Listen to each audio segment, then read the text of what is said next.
Spinoza, quote, "So long as the people do not care to exercise their freedom, those who wish to tyrannize will do so, for tyrants are active and ardent, and will devote themselves in the name of any number of gods, religious and otherwise, to put shackles upon sleeping men." Close quote. Voltaire. This World is Not Conclusion by Emily Dickinson. This world is not conclusion. A species stands beyond, invisible as music, but positive as sound. It beckons and it baffles. Philosophy don't know, and through a riddle at the last, sagacity must go. To guess it puzzles scholars, to gain it men have borne contempt of generations, and crucifixion shown.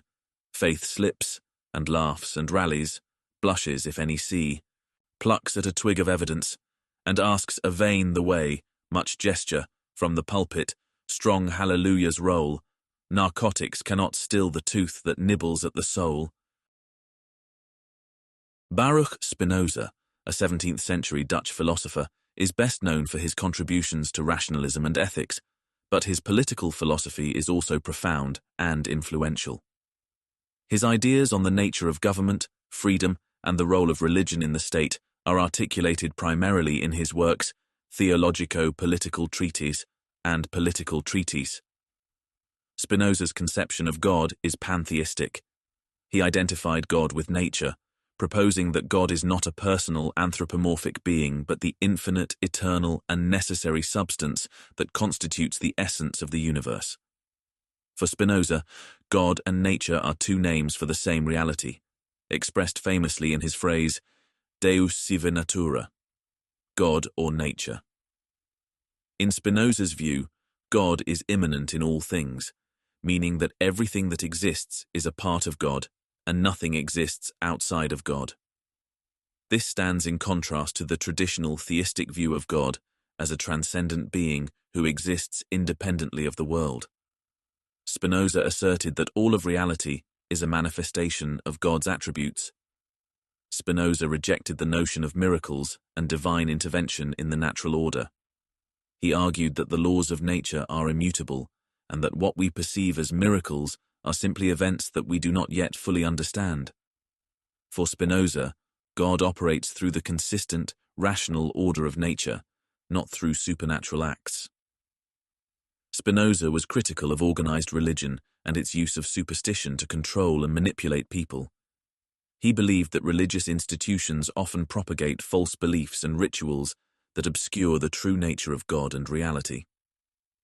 In his Theologico-Political Treatise, Spinoza advocated for the separation of religion from politics, arguing that religious authorities should not interfere with the governance of the state.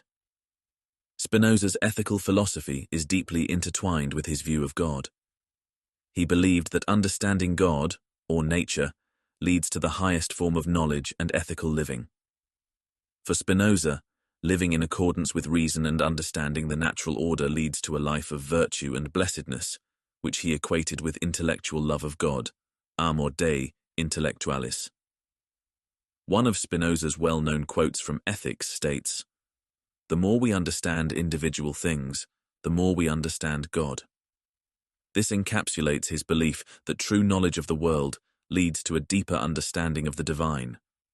Spinoza's philosophy is grounded in rationalism, emphasizing the role of reason in understanding the world and guiding human conduct.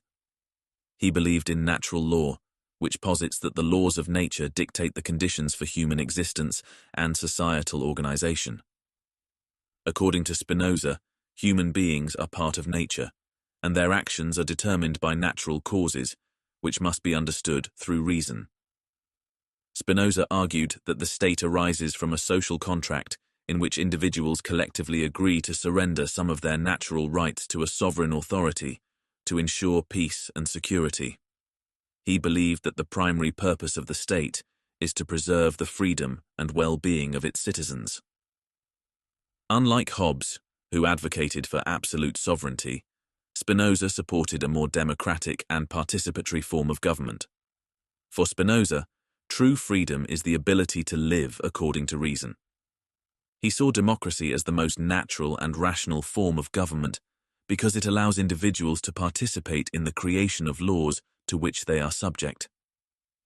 In his view, democratic governance best reflects the collective rational will and promotes the common good.